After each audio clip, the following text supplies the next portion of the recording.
नमस्कार, इंसारा लाइव देख रहे हैं आप। देखिए, सम्राट चौधरी क्या बोले लड़की छेड़ने की बात पर। जब राबड़ी देवी ने उन पर इल्जाम लगाया तो अब इस पर सम्राट चौधरी का भी पलटवार आ गया है। देखिए, मॉनसून सत्र जो ये 5 दिनों का था, इस पर जमकर पक्ष और विपक्ष एक दूसरे पर बरसे हैं। इस बार का मॉनसून सत्र बेहद हंगामेदार रहा। नंदकिशोर यादव ने कई बार सभा को स्थगित किया, प्रारंभ किया, लेकिन विपक्ष चुनाव आयोग के मुद्दे पर उनका स्टैंड क्लियर था। तेजस्वी प्रसाद यादव ने भी चुनाव आयोग के मुद्दे पर जमकर जो है वो सत्ता पक्ष में बैठे लोगों को सुनाने का काम किया और ये कहा कि आप लोग डर रहे हैं, क्या आपके वोटर नहीं है जिनका नाम कट रहा है, तमाम चीजें हुई। ऐसे में अब आपको बताएं कि राबड़ी देवी ने जहां इल्जाम लगाया कि सम्राट चौधरी तो लड़की छेड़ते हैं, बोरिंग रोड में हम देखे हैं उनको लड़की छेड़ते हुए, ऐसे में बड़ा बयान दिया है अब सम्राट चौधरी ने। सम्राट चौधरी का पूरा बयान सुनिए। सबसे पहले क्या कुछ कह रहे सम्राट चौधरी।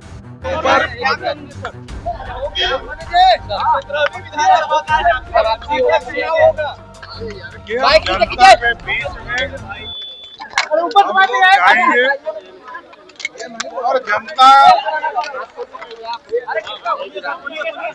नीतीश कुमार जी के नेतृत्व में जो पिछले 5 साल में काम हुआ है उसके आधार पर जनता के बीच में जाएंगे। जनता की आकांक्षाओं को पूरा नीतीश कुमार के नेतृत्व में किया गया है और फिर से एनडीए की सरकार बनाएंगे।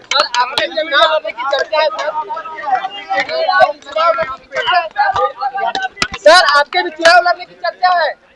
देखिए, राबड़ी देवी जी माता तुल्य है। अब उनको स्वाभाविक है, पीड़ा तो होगी। उनके आदरणीय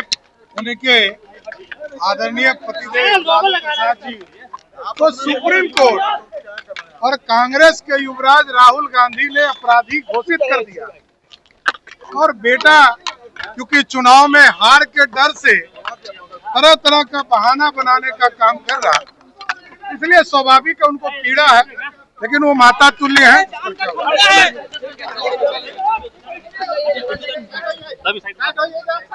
सुना आपने कि सम्राट चौधरी ने क्या कुछ कहा। बिहार की पूर्व मुख्यमंत्री राबड़ी देवी के हालिया बयान पर उप मुख्यमंत्री सम्राट चौधरी ने तीखा पलटवार किया है। उन्होंने कहा है कि वे राबड़ी देवी की पीड़ा को समझते हैं क्योंकि उनके पति लालू प्रसाद यादव सजाए पक्का है और कोर्ट ने यह भी माना है कि राहुल गांधी की वजह से अब वे चुनाव नहीं लड़ सकते हैं। सम्राट चौधरी ने तेजस्वी यादव पर भी निशाना साधा, जो कि आपने सुना, और कहा कि वो चुनाव लड़ने से भाग रहे हैं। उन्हें हर संभावित हार का डर सता रहा है। उनको पता है कि वो हारने वाले हैं। उन्होंने कहा कि जब माता होती है तो पीड़ा भी होती है, ये स्वाभाविक है।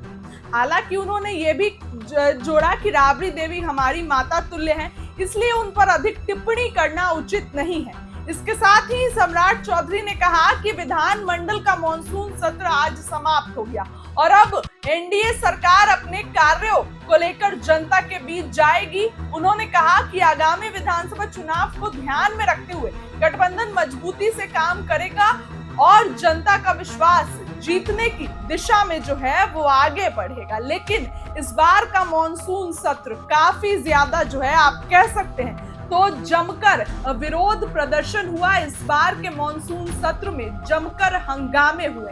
ऐसे में राबड़ी देवी ने भी जमकर इल्जाम लगाया। विधान परिषद में भी आज भी नीतीश कुमार ने सम्राट चौधरी से लेकर नीतीश कुमार सबको आड़े हाथों लिया। नीतीश कुमार को कहा कि जनता के बातों का जवाब दीजिए, ये सब बातें क्या कहते हैं। नीतीश कुमार ने कहा कि ये क्या पहन कर आ गई हो। आपने सुना। तो इस बार बहुत ज्यादा हंगामा हुआ। ऐसे में अब सत्ता पक्ष के लोगों का इस पर पलटवार आ रहा है। कल तो गाली गलौज तक बात पहुंच गई। कल आपने देखा कि सदन में मामला इतना बढ़ गया, सदन में बात इतनी बढ़ गई कि माइक तोड़ने तक की नौबत आ गई। क्या विधायक अपना गुस्सा आपे में नहीं रख सकते हैं? लोकतंत्र का मंदिर विधानसभा में इस तरीके की हरकत की जा रही है। हालांकि फिलहाल आज मॉनसून सत्र खत्म हो गया और अब आने वाले आगामी विधानसभा चुनाव की तैयारी होगी। आने वाले दिनों में विधानसभा चुनाव है तो उसकी तैयारियां होगी। ऐसे में सम्राट चौधरी ने पलटवार किया, राबड़ी देवी को माता तुल्य बताया, साथ ही तेजस्वी यादव पर बड़ा तंज कसा और लालू यादव को तो खैर अक्सर बोलते हैं। आपने सुना, क्या लगता है आपको? कमेंट करके बताइए। बहुत बहुत धन्यवाद।